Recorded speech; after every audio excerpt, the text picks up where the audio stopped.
Ku rindu Tuhan, aku siap. Penuhi aku dengan Roh-Mu. Ku rindu lawatan-Mu. Tuhan, aku rindu. Tuhan, aku siap. Penuhi aku dengan Roh-Mu. Ku rindu lawatan-Mu. Ku rindukan Kau hadir di sini saat ini, Yesus. Ku rindukan Kau mengurapi saat ini, Tuhan.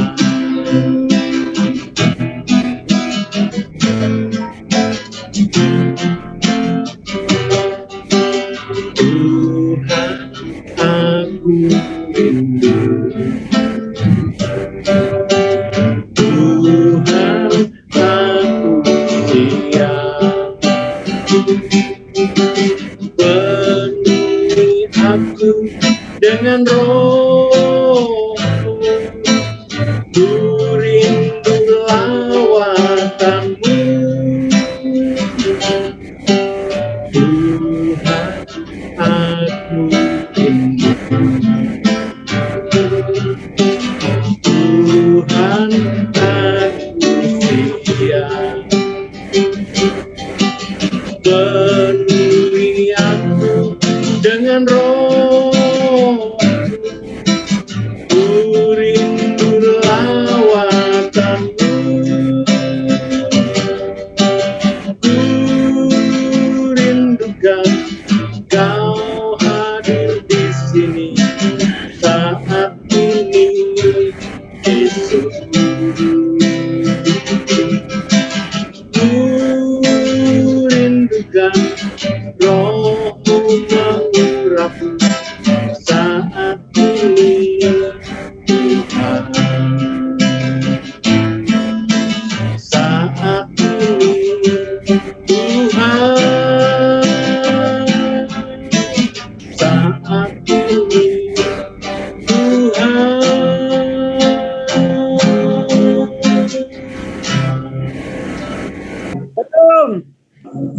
Baik, pada saat malam hari ini kita akan mempersiapkan hati kita untuk masuk dalam penyembahan kita.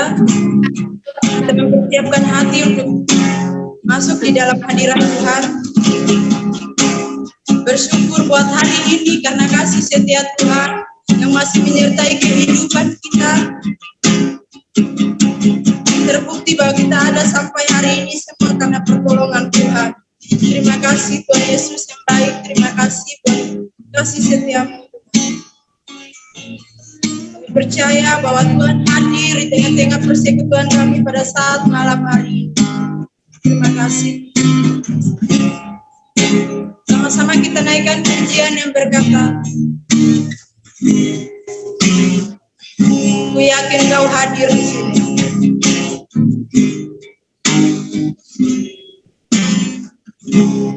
Ku menyembah dalam kudus hadirat-Mu. Ampiri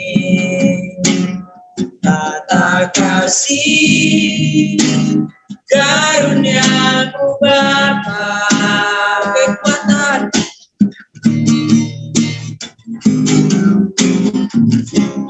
Kekuatan hanya dalam hadirat-Mu, Yesus. Hanya Kaulah segala Kita naikkan pujian ini sekali lagi dari awal. Ku menyembah. Ku menyembah dalam kudus hadirat-Mu. Ampuni tata kasih karunia-Mu Bapa.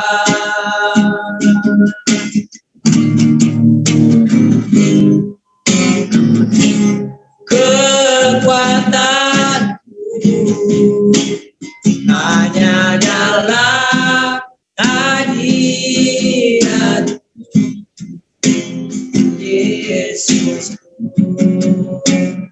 Hanya Kaulah segalanya. Katakan yakin Kau hadir di sini. Yakin Kau hadir di sini. Rasakan kuasa yang tak terbatas. Ku yakin Kau nyata di sini. Kemenangan terjadi di sini. Sekali lagi katakan, ku yakin Kau hadir. Yakin Kau hadir di sini. Merasakan kuasa yang tak terbatas. Ku yakin Kau ada di sini. Kemenangan terjadi di sini. Sekali lagi katakan, ku yakin Kau hadir. Yakin Kau hadir di sini. Rasakan kuasa yang tak terbatas. Yakin Kau nyata di sini. Kemenangan terjadi di sini. Kesembuhan terjadi di sini. Katakan pemulihan terjadi di sini.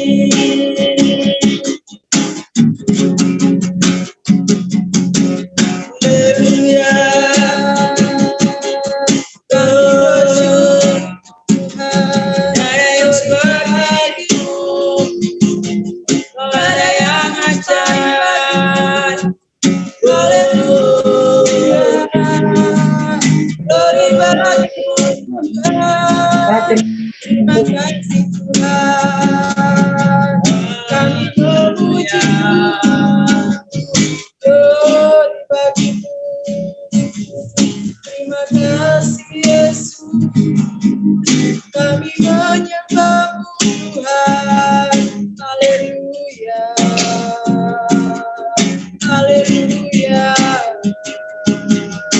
Haleluya. Terima kasih Yesus. Terima kasih Tuhan. Terima kasih Yesus.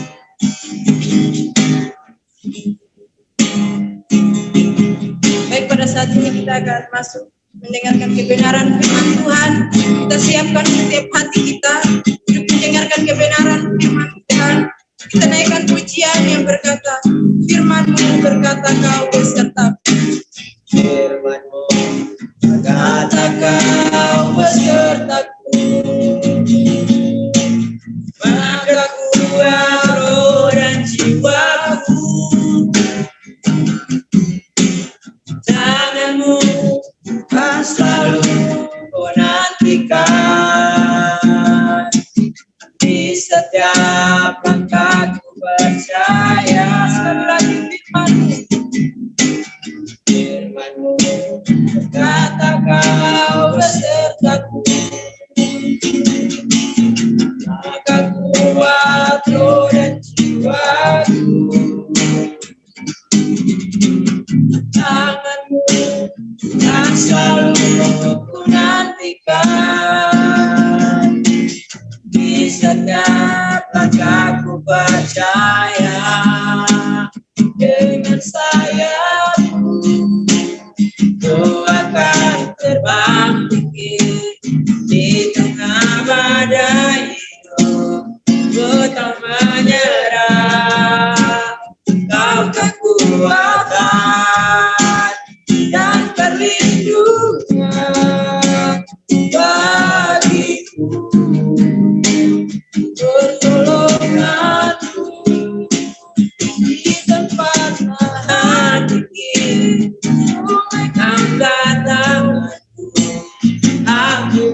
berserah, Kau ku nantikan, Kau yang ku sembah, Yesusku, Rajaku. Katakan dengan sayapmu, dengan sayapmu, Ku akan terbang tinggi di tengah badai hidup. Ku tak menyerah, Kau kekuatan dan perlindungan bagiku. Pertolonganmu di tempat hati, Ku mengatakan, aku berserah, Kau ku nantikan, Kau yang ku sembah, Yesusku, Raja. Kau ku nantikan, Kau ku nantikan, Kau yang ku sembah, Kau ku nantikan, Kau yang ku sembah, Yesusku, Raja. Baik, kepada hambanya saya persilakan. Baik, mari kita berdoa. Bapa di dalam surga, Allah yang kami sembah di dalam nama Tuhan Yesus, mengucap syukur Tuhan, kalau hari ini kami bisa ikut di dalam Zoom WLG ini dalam keadaan yang sehat, tidak kekurangan suatu apapun. Dan malam ini, hamba yang Kau tunjuk menjadi pembicara mewakili Engkau di mimbar ini, Tuhan urapi hamba-Mu. Biarlah setiap dari kami semuanya mendapatkan berkat yang baru dari-Mu, Tuhan. Dan semuanya disingkapkan melalui rahasia-Mu, Tuhan. Melalui firman yang akan hamba sampaikan. Biarlah dengan bahasa yang sederhana, supaya dapat dimengerti, dengan apa yang adanya hamba punya, Tuhan pimpin dari pertengahan hingga akhir ibadah ini. Biarlah sejak dari awalnya sampai akhir nanti, Tuhan, firman Tuhan hamba beritakan penuh dengan kuasa-Mu. Terima kasih Bapak, dalam nama Tuhan Yesus. Tutup fokus kami semua yang ada, bahkan sinyal dari Zoom ini juga Tuhan, supaya tidak ada gangguan apapun, supaya kami bisa menikmati berkat firman. Terima kasih Bapak, di dalam nama Tuhan Yesus kami sudah berdoa dan menyambut berkat firman-Mu. Haleluya, amin. Ya, tes suaranya bagus, suaranya bagus. Terima kasih. Recording in progress. Silakan Pak. Ya, terima kasih malam ini kepada Tuhan Yesus terutama, dan keduanya kepada hamba Tuhan yang ada, Bapak Roni Suwono, Bapak Hari Jakaria, Bapak Makmur Situmayang, dan semua teman-teman yang mendukung acara ini. Sehingga saya merasa sukacita sekali. Hari ini sesuai dengan tema yang ada di flyer, di balik masalah. Kita tahu di balik masalah, tentunya kalau kita bicara tentang dibalik, kata dibalik ini ibarat dari kita membakar ikan atau menggoreng ikan, kalau tidak dibalik tentunya gosong ya, hangus. Harus dibalik supaya yang sudah matang itu jatuh di atas, dan yang masih mentah kembali di bawah, terus diputar. Itu dibalik. Dan masalah, kata masalah ini adalah problem. Kata problem ini adalah persoalan, keadaan yang sulit dan yang menyusahkan. Di dalam Alkitab, kata masalah ini adalah kemalangan. Seperti Mazmur 34 ayat 19, atau dalam kurung 34 ayat 20. Kemalangan orang benar banyak, tetapi Tuhan melepaskan dia dari semuanya itu. Amin. Kemalangan itu masalah, sama dengan tema hari ini. Baik, tema ini tentunya didukung dengan ayat-ayat. 2 Raja-Raja 6 ayat 15 sampai 17, sesuai dengan player yang ada.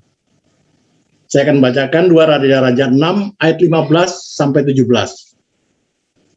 Ketika pelayan abdi Allah bangun pagi-pagi dan pergi keluar, maka tampaklah suatu tentara dengan kuda dan kereta ada di sekeliling kota itu. Lalu berkatalah bujangnya itu kepadanya, "Celaka tuanku, apakah yang akan kita perbuat?" Jawabnya, "Jangan takut, sebab lebih banyak yang menyertai kita daripada yang menyertai mereka." Ayat 17. Lalu berdoalah Elisa, "Ya Tuhan, bukalah kiranya matanya supaya ia melihat." Maka Tuhan membuka mata bujang itu sehingga ia melihat. Tampaklah gunung itu penuh dengan kuda dan kereta berapi di sekeliling Elisa. Pertanyaan juga sebuah pilihan. Apakah kita mau seperti pelayan Elisa? Atau kita seperti Elisa sendiri yang setia dan taat kepada Tuhan? Sehingga doa-doanya selalu didengar oleh Tuhan dan dijawab oleh Tuhan. Saya selidiki dari ensiklopedia Alkitab, latar belakang Elisa memang tidak diceritakan mengenai umurnya atau tempat dan tanggal lahirnya, tetapi 70% benar ia berasal dari Abel Mehola, Tel Abu Sifri di lembah Yordan, dan Elisa berasal dari keluarga yang berada, keluarga mampu, keluarga yang mapan. Elisa, bahasa Ibraninya, Tuhan telah memberi pertolongan. Bahasa Yunani, Elisaios, Allah ialah keselamatan, atau Allah itu juru selamat. Elisa adalah pelayan atau asisten Elia. Menjelang Elia hendak naik di sorga, di 2 Raja-Raja 2 ayat 1-14, kita tahu semuanya bahwa dia minta 2 bagian roh dari Elia. Inilah hebatnya Elisa itu. Dia itu setia, sekalipun 3 kali dia diminta tunggu di tempat, Elisa tidak mau. Dia mau ikut terus kepada Elia. Sampai pada akhirnya Elia katakan, "Baik, kalau engkau melihat aku naik, engkau akan mendapat bagian, 2 bagian rohku. Tapi kalau engkau tidak melihat aku naik, engkau tidak mendapat bagian apa-apa." Karena begitu setianya Elisa itu, sehingga dia melihat Elia naik. Makanya dia berteriak, dia minta bagiannya. Dia dapat dilepas jubah dari Elia yang sudah dikoyak 2 bagian. Yang setengah dilepas ke bumi dan yang lain dibawa. Apa manfaat dari jubah Elia tersebut? Jubah Elia waktu bersama Elisa, dia pukul sungai Yordan itu terbelah 2. Bersibak ke kanan dan ke kiri. Itu kehebatan dari Elia. Dan Elisa juga begitu, mencoba. Dia katakan, "Di mana Allah Elia, tuanku Elia?" Dia pukul air sungai Yordan. Sungai Yordan tersibak ke kiri dan ke kanan. Seperti itu yang diceritakan.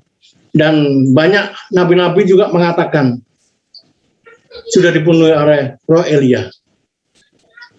Elisa memiliki 2 bagian dari roh Elia itu. Luar biasa. Padahal kalau dipikir, Elisa adalah orang biasa sama dengan kita. Kenapa Elisa itu mempunyai kuasa? Elisa adalah orang yang setia, orang yang tekun, orang yang berdoa. Makanya waktu bujangnya ketakutan, banyak prajurit yang dilihatnya, dia berkata kepada bujangnya dan berdoa supaya Tuhan bukakan matanya, bahwa dia katakan jangan takut. Lebih banyak yang menyertai kita. Dan bujangnya melihat itu, tenanglah bujangnya. Elisa hidup sekitar 700 sebelum Masehi, atau 3000 tahun yang lalu, abad 9 sebelum Masehi. Di atas semua itu, Elisa merupakan seorang pemimpin yang berdoa dan dilengkapi dengan kuasa dari Allah sendiri. Ini rahasia utama seorang pemimpin. Jadi kalau kita semua hamba-hamba Tuhan ini pemimpin, sebagai gembala-gembala atau sebagai apapun, sebagai dosen, sebagai pemimpin, rajin-rajinlah kita berdoa. Supaya ada kuasa dari Tuhan itu. Bujang Elisa atau pelayan Elisa, seperti kita, hamba-hamba Tuhan Yesus, pelayan-pelayan Tuhan Yesus. Pelayan Elisa sangat ketakutan di ayat 15. Dia katakan, ketika pelayan abdi Allah bangun pagi-pagi dan pergi keluar, maka tampaklah suatu tentara dengan kuda dan kereta ada di sekeliling kota itu. Lalu ia berkata, bujangnya itu kepadanya, celaka tuanku, apakah yang akan kita perbuat? Disinilah letaknya, sama dengan kita semua. Hamba-hamba Tuhan ini kadang kalau mendapat masalah, tekanan, ada rasa takut, cemas, dan gentar. Sama dengan kita yang kadang-kala justru down dulu, kalah sebelum berperang. Karena rasa cemas dan takut, bahkan ketakutan teramat sangat. Memandang pada keadaan suasana yang ada seperti saat ini, pandemi COVID-19, virus corona, dengan segala variannya, belum lama varian Delta yang ganas dan mematikan itu terus menekan bangsa-bangsa di dunia ini. Dan itu belum tuntas, varian Delta menteror semua manusia di dunia ini. Terdengar berita bahwa muncul varian baru yang lebih ganas, yaitu varian MU, yang katanya lebih kuat dari vaksin-vaksin yang ada. Dan menakutkan, bukan hanya kita yang mengikuti Zoom WLG ini, tetapi seluruh dunia diteror virus corona. Sehingga bukan hanya rasa cemas, tetapi rasa takut yang amat sangat. Tidak berani berkerumun, tidak berani bergerombol atau berkumpul. Di mana saja dan kita sepertinya dipenjarakan di rumah kita sendiri. Tanpa disadari kita mengisoman diri kita sendiri di rumah saja. Saya berani tanpa masker di rumah saya. Saya lihat Pak Roni juga tanpa masker karena di rumahnya. Kita tahu di rumah kita bahwa rumah kita tentunya kita tahu keadaannya bersih, menyehatkan. Ya, kita merasa bersyukur bahwa kita di rumah ini tanpa, termasuk Pak Makmur Situbayang, tanpa masker, luar biasa. Berarti keadaan di sekitarnya itu bersih dan rasa menjamin hidup kita. Masalah kehidupan contohnya, tentang ekonomi, keuangan. Keuangan kita semakin merosot, pekerjaan tidak menentu, besar pasak daripada tiang. Jabatan pun tidak akan naik selama ini. Anak saya bekerja pun tidak naik gajinya, tidak naik jabatannya, tidak naik gajinya, stuck di situ aja. Inilah pandemi COVID-19 ini, menekan semuanya, bahkan keuangan, ekonomi kita, bahkan pekerjaan pun, pekerjaan dirumahkan. Anak-anak saya dirumahkan semuanya. Keuangan juga, gaji juga, digaji 70%. Bahkan ada saya dengar tetangga 50% digaji. Kasihan, kurangnya 50%. Tekanan yang begitu berat dengan alasan bahwa tidak ada pemasukan di kantor. Jadi mereka hanya pasrah. Bagi anak-anak Tuhan, tentunya ini masalah juga. Tetapi anak-anak Tuhan rata-rata percaya bahwa sampai hari ini bisa mengikuti Zoom ini bukan karena kuat gagah kita semua. Ini karena campur tangan Tuhan, karena kitalah umat yang dipilih itu. Contoh umat yang dipilih itu bagaimana Pak Mega Haryanto?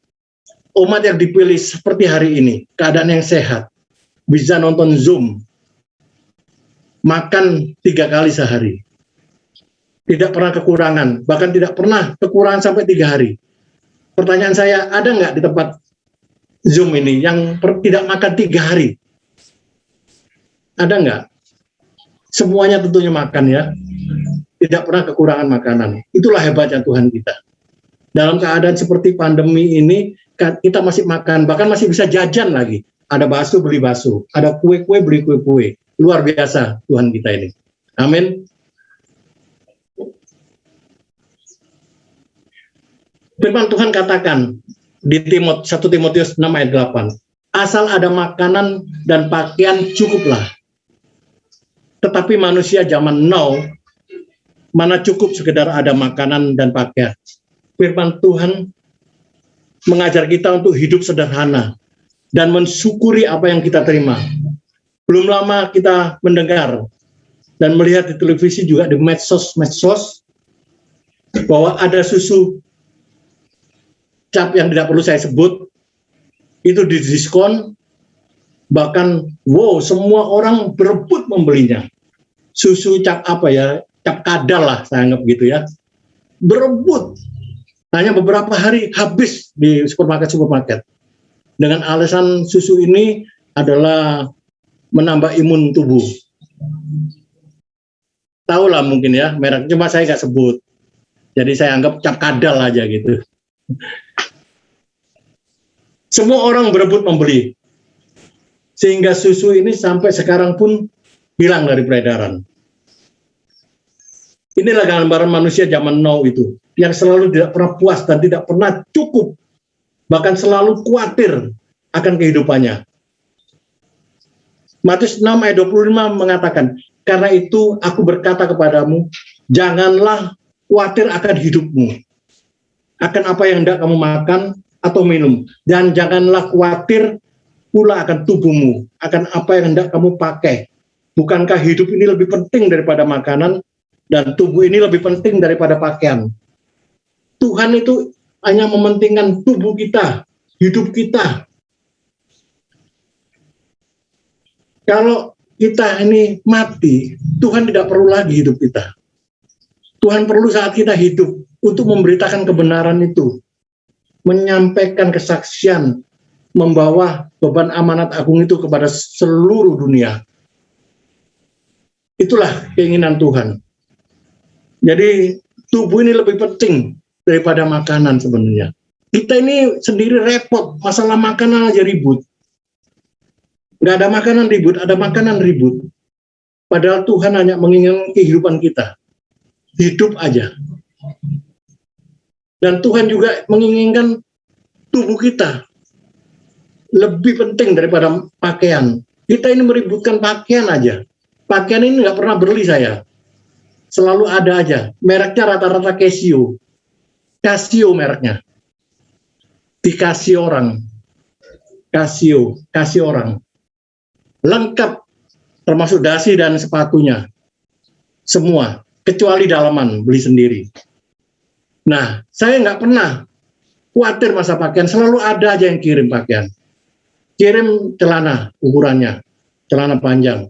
Bahkan jas pun begitu. Sampai sekarang masih ada, belum selesai dijahit.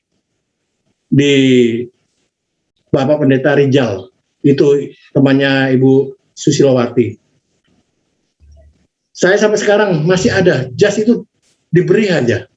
Dan selalu ada. Jadi nggak usah khawatir. Yang penting tubuh ini sehat. Tuhan perlu tubuh kita sehat. Teman saya ada 3 tahun tergeletak. Hidup enggan, mati pun tak mau. Hidup tak mau, mati pun enggan. Tergeletak. Seperti orang Surabaya bilang, kembangnya amben. Bunganya tempat tidur. Kaku tangannya, kakinya, karena saking lamanya terlentang. Kalau tengkurap aja sudah. Kalau istrinya tengkurap aja. Nggak bisa ngapa-ngapain lagi. Istrinya 3 tahun itu sabar menunggu dia. Karena dia tahu-tahu seperti itu. Koma aja. Cuma matanya aja melotot dan matanya kedip-kedip aja. Seperti boneka. Nggak bisa berbuat apa-apa. Pertama, saya ceritakan istri saya nggak percaya.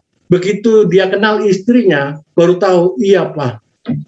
3-4 tahun sekarang dia tergeletak.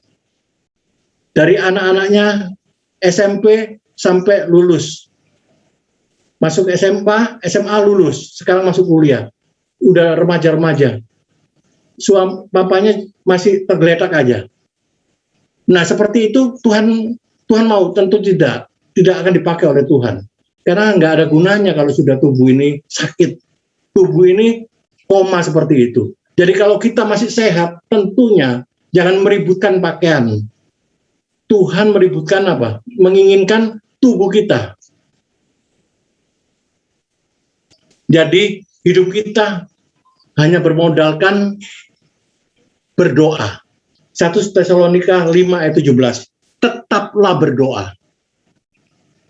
Bahkan Lukas 18 ayat 1 mengatakan, Yesus mengatakan suatu perumpamaan kepada mereka untuk menegaskan bahwa mereka harus selalu berdoa dengan tidak jemu-jemu.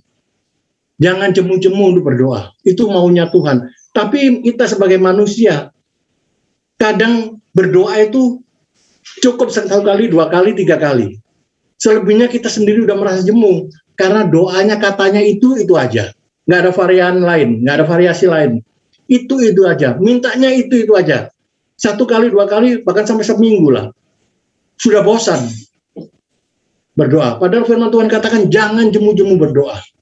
Sampai Tuhan tergerak. Kita sendiri ogah untuk berdoa itu. Sudah malas, karena doanya itu aja.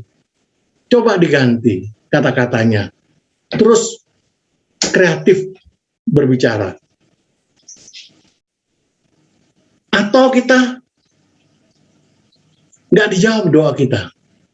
Karena permintaan kita itu untuk kepentingan nafsu kita, bukan kepentingan Tuhan. Yakobus 4 ayat 3. Atau kamu berdoa juga, tetapi kamu tidak menerima apa-apa. Karena kamu salah berdoa. Sebab yang kamu minta itu hendak kamu habiskan untuk memuaskan hawa nafsumu. Jadi hanya hawa nafsu yang kepentingan kita yang didahulukan. Tapi keinginan untuk memuliakan Tuhan, tidak. Saya kemarin baru mengingatkan teman-teman di dalam kelompok doa saya di gereja. Bahwa ada teman saya ini, dulu tim doa saya, 3 orang, tim doa di gereja lama. Itu kuat sekali. Kita ini bertiga dianggap trio doa. Karena saya adalah majelis doa. Jadi saya pemimpin doa. Di salah satunya itu punya sakit pinggang. Orangnya udah tua, sekarang udah usianya mungkin udah 86. Tadinya masih 80 lah. Waktu di gereja lama 79-80. Sedikit-sedikit dia saya katakan sakit pinggang Pak. Aku nggak doa dulu sakit pinggang katanya. Saya katakan Pak, jangan dikalahkan dengan penyakit. Ayo naik di menara doa, kita berdoa. Enggak, aku mau istirahat dulu, sakit pinggang. Ya sudah, saya diam. Tinggal berdua, saya berdoa. Yang satu ini ada masalah rumah tangga. Kontrakannya kurang 3 bulan, itu kalau tidak dibayar, diusir dia. Pak, saya di ultimatum 3 bulan harus pergi angkat kaki dari rumah ini. Apa yang harus saya perbuat? Ya sudah, ayo saya doakan, kita berdoa sama-sama. Sepakat aja, 2 orang sepakat, pasti Tuhan jawab. Kita berdoa, di menara doa terus bergumul. 1 kali, 2 kali, sampai seminggu tidak dijawab. Lama-lama orang ini ditelepon lagi, Pak, dikasih ultimatum Pak, tinggal 2 bulan lagi ya Pak, kalau enggak keluar aja dari tempat ini. Tolong Pak, bagaimana caranya? Loh kok minta tolongnya sama saya? Minta tolongnya sama Tuhan, ayo kita berdoa lagi. Enggak lama, pas ada hari hanya bergumul itu, pada saat itu ada teman datang. Nah teman datang ini teman saya, ikut gabung berdoa. Setelah mendengarkan doa teman saya, dia katakan, berapa sih uang kontrakannya? 3 juta Pak. Kalau saya bantu, tapi saya nggak gratis ya. Kapanpun kamu punya uang, kembalikan. Karena saya juga butuh. Saya tolong aja kamu, supaya kamu tidak diusir dari rumah. Setuju dia, deal, salaman. Mengucap syukur kita berdoa Pak. Setelah bisa bayar rumah Pak, Bapak Ibu semua saudaraku, dia tidak mau naik menara doa lagi. Hanya keperluan aja dia mau naik ke menara doa, sampai pada hari hanya saya selalu telepon, yang muncul istrinya, saya dimaki-maki di menara doa. Jangan selalu ajak-ajak suami saya tidak sebut namanya. Dia kan tidak terikat kan, dia tidak tahu bahwa suaminya terikat dengan saya, janji kepada Tuhan bahwa kita bertiga ini apapun tidak boleh dikalahkan, kecuali Tuhan tentukan kita dipisahkan, caranya Tuhan. Tapi suaminya ini tidak berbicara kepada istrinya bahwa kita ada ikatan. Jadi istrinya itu maki-maki saya di menara doa, lagi doa dimaki-maki, saya lagi sendirian. Saya katakan nggak apa-apa. Oke, Ibu, silakan turun, saya tetap mau berdoa. Dan saya cuma ingatkan Bapak Ibu Saudara yang mendengarkan ini, kesaksian saya, kalau kita di dalam bergumul dengan Tuhan selalu dikalahkan dengan masalah kita, sakit penyakit atau masalah keuangan, itu selalu iblis tekan itu lewat itu. Sampai hari ini teman saya setelah sudah pisah gerejanya dengan saya, sudah tidak sama-sama bergereja, pindah sama-sama, masih selalu datang ke saya, Pak tolong saya Pak, kurang kontrakan saya. Masih itu sampai hari ini. Itu yang iblis sudah pegang kelemahannya. Dan teman saya yang satunya, sampai hari ini pinggangnya nggak pernah sembuh, selalu ada sakit aja. Mau ke gereja sakit, pinggangnya selalu kumat, mau ke gereja. Selalu itu aja. Makanya jangan tunjukkan kelemahan kita kepada iblis. Kita tetap percaya Tuhan sanggup menyelesaikannya.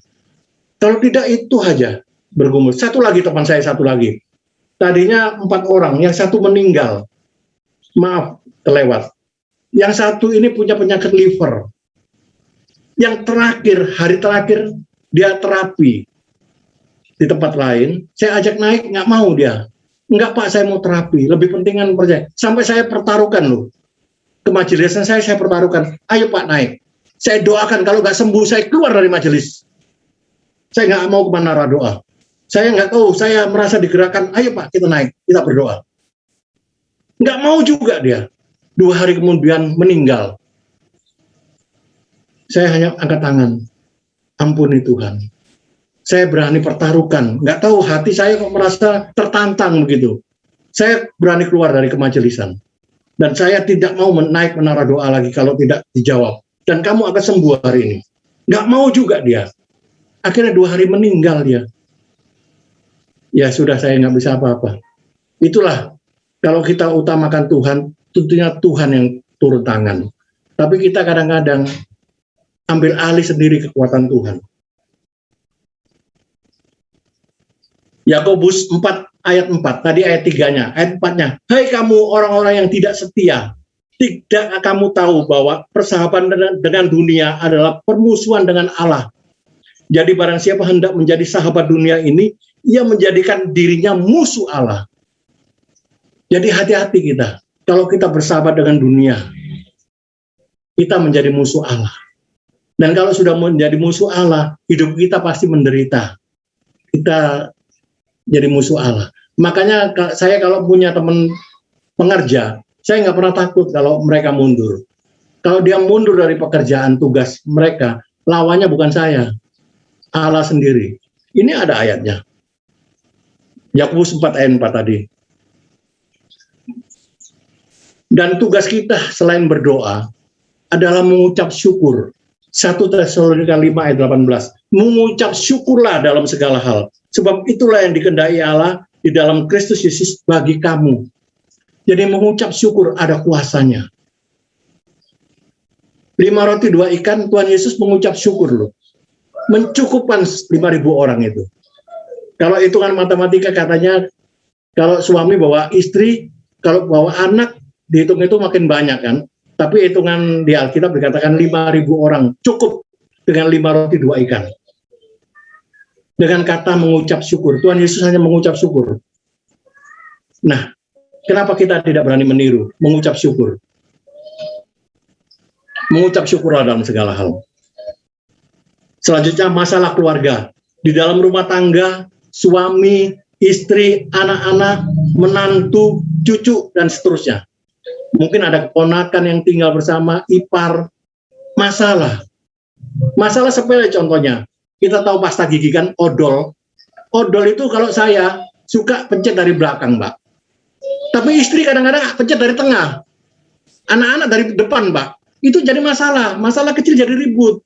Kamu itu pencetnya kok ngawur, ini jadi masalah. Hal yang kecil sepele, odol aja jadi masalah. Kamu yang kenapa nggak rapi sih, pencet semua dari belakang. Namanya orang pengen buru-buru, ambil tengah. Istri saya ambil yang tengah aja. Istri, anak-anak semua ambil yang di depan. Nah, ini jadi masalah. Hal yang kecil jadi masalah. Kenapa nggak rapi? Kalau ada tamu melihat kan nggak enak dilihat. Pasta giginya penyok-penyok ke sana kemari. Ada yang dipencet dari belakang, ada dari tengah, ada yang dari depan. Jadi nggak jelas. Kalau rapi kan kamar mandi itu, ada tamu kan enak dilihat. Tamu juga merasakan, wah kamar mandinya nyaman gitu. Nah, hal sepele-sepele ini kadang-kadang menjadi masalah. Tapi kalau kita sadar bahwa itu tidak perlu dimasalahkan. Seperti pelayan dari Elisa, masalah yang besar tidak dikecilkan. Jadi semakin dia merasa itu besar dan dia ketakutan sekali. Tapi Elisa lihat, masalah yang besar itu diperkecil. Dikatakan, yang menyertai kita lebih banyak. Dia kecilkan masalah yang besar itu. Nah, itulah anak-anak Tuhan harusnya. Kalau mendapatkan masalah yang besar itu harus dikecilkan. Masalah yang kecil dihilangkan. Dan masalah keluarga, sebenarnya tujuan keluarga ini adalah kekompakan, unity, supaya berkat Tuhan turun kepada kita. Seperti di Mazmur 133 ayat 1-3. Nyanyian ziarah Daud. Sungguh alangkah baiknya dan indahnya apabila saudara-saudara diam bersama dengan rukun. Ini kuncinya, Pak, rukun. Seperti minyak yang baik di atas kepala meleleh ke janggut, yang meleleh ke janggut Harun dan ke leher jubahnya. Seperti embun gunung Hermon yang turun di atas gunung-gunung Sion, sebab di sanalah Tuhan memerintahkan berkat kehidupan untuk selama-lamanya. Kerukunan, kedamaian, kekompakan. Tuhan senang. Keluarga ini kalau kompak, berkatnya cepat turun, doanya cepat dijawab. Selanjutnya, untuk masa depan, ini yang jadi momok yang menakutkan karena pandemi COVID-19 ini.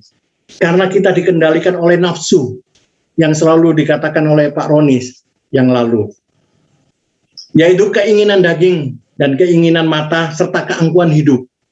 Yohanes 1 Yohanes 2 ayat 16. Sebab semua yang ada di dalam dunia yaitu keinginan daging dan keinginan mata serta keangkuhan hidup bukanlah berasal dari Bapa, melainkan dari dunia ini. Jadi kalau ada keinginan daging, jangan diturutin, Mbak. Kita akan dibuai. Karena itu bukan dari Bapa. Itu dari dunia ini. Atau keinginan mata. Kita silo kalau melihat tetangga beli TV yang besar, kita TV-nya kecil. Udah hati kita iri. Keinginan-keinginan itu akan timbul keangkuhan hidup. Kalau sudah terlaksana beli TV yang besar, kita akan sombong. Main dong rumahku, TV-nya besar, TV-mu mah kecil. Jadi angku kan, jadi sombong. Itu bukan keinginan yang dari Bapak, tapi keinginan dunia ini yang membuai kita, yaitu merayu kita melalui keinginan daging, keinginan mata, dan keangkuhan hidup. Baik, solusi menghadapi masalah. Yang pertama, ayat 16a tadi, kita kembali di 2 Raja-Raja. Jangan takut, kata Elisa. Sedangkan firman Tuhan mengatakan, selama ini kita baca di Alkitab 365 kali kata jangan takut. Berarti 1 hari 1 kali kata jangan takut. Tapi kenapa kita anak-anak Tuhan masih takut?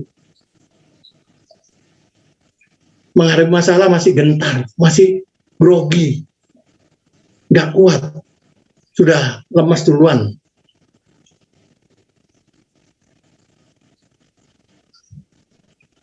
Kita adalah umat-umat Kristen yang dipilih Tuhan. Tidak ada agama lain yang memberikan kata jangan takut 365 kali di kitabnya. Kitab Alkitab kita 365 kali kata jangan takut.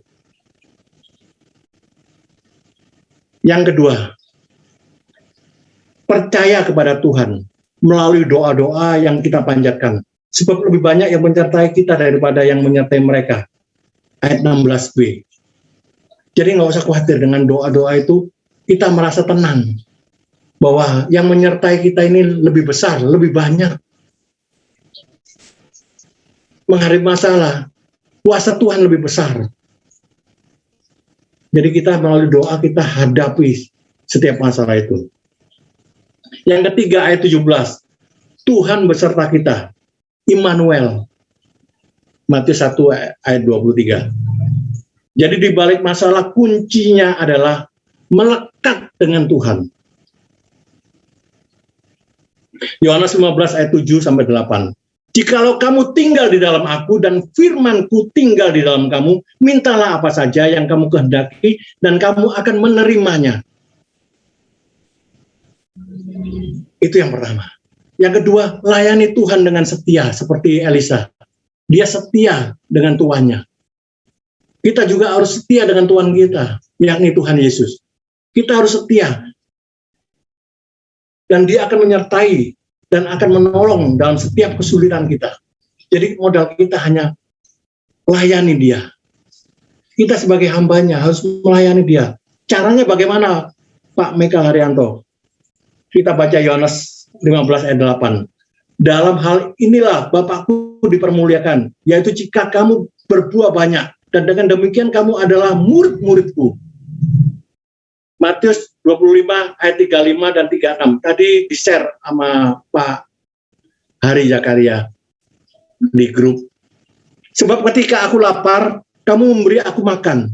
Ketika aku haus, kamu memberi aku minum. Ketika aku seorang asing, kamu memberi aku tumpangan.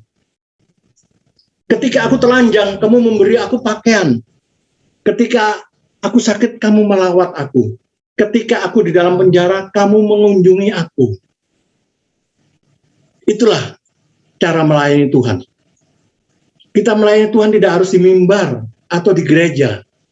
Bahkan saat seperti pandemi ini, kita bisa melayani Tuhan dengan penuh kasih. Kita melihat tetangga kita kekurangan makanan, dia lapar, kita beri makanan. Karena hukum kasih adalah kasihlah Tuhan Allahmu segenap hatimu dan segenap jiwamu dan segenap akal budimu. Itulah hukum yang terutama dan yang pertama. Hukum yang kedua yang sama, kasihlah sesamamu seperti mengasihi dirimu sendiri. Jadi kalau kita mengasihi sesama seperti mengasihi diri sendiri, sama juga mengasihi Tuhan. Karena mengikuti hukum utama. Dan yang kedua, itu hukum yang sama, terikat sama. Mengasihi sesama sama dengan mengasihi Tuhan. Mengasihi sesama sama dengan mengasihi diri sendiri katanya. Tapi bisakah kita mengasihi sesama seperti mengasihi diri sendiri? Tentunya beda. Kita mungkin porsi lebih banyak, orang lain mungkin lebih sedikit. Tapi Tuhan tidak mau, maunya coba berikan yang sama. Kapan-kapan kalau memberi orang, beri yang terbaik. Kalau memberikan baju, coba jangan yang bekas. Beri yang baru, supaya kita terus mendapatkan yang lebih baik lagi. Jangan yang bekas. Mau nggak kita nanti dapatnya yang bekas-bekas juga? Kan nggak mau. Kita kan ego kadang-kadang. Maunya yang bekas, dapatnya yang bagus. Kan maunya seperti itu. Makanya kita dapatnya seperti yang lusuh-lusuh juga. Coba beri yang terbaik buat sesama. Karena sama dengan memberi kita kok. Mengasihi sesama sama dengan mengasihi diri sendiri katanya. Ayat 40-nya.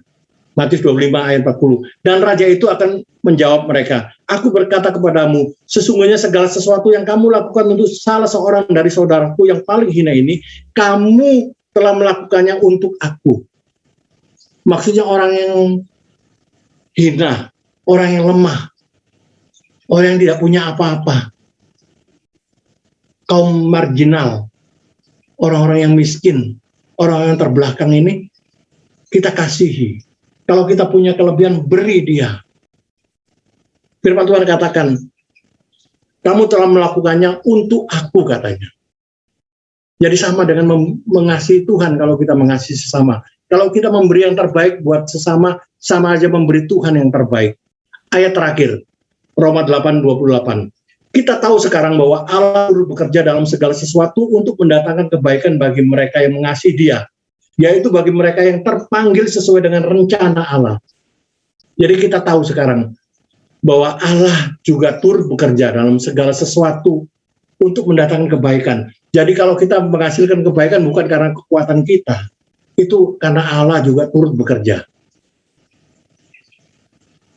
Mana mungkin Pak Allah turut bekerja? Iya, Roh Kudus yang ada di dalam kita yang bekerja itu. Di balik masalah, ada berkat Tuhan yang akan kita terima. Asal kita mau bekerja sama dengan Tuhan. Amin. Asal mau kita bekerja sama dengan Tuhan. Yaitu bagaimana caranya tadi. Kalau melihat orang lapar, beri dia makanan. Kalau dia haus, beri dia minuman. Kalau dia sakit, kita rawat. Kalau dia di penjara, mari kita kunjungi. Nah, itu cara bekerja sama dengan Tuhan. Itulah kita memenangkan masalah ini.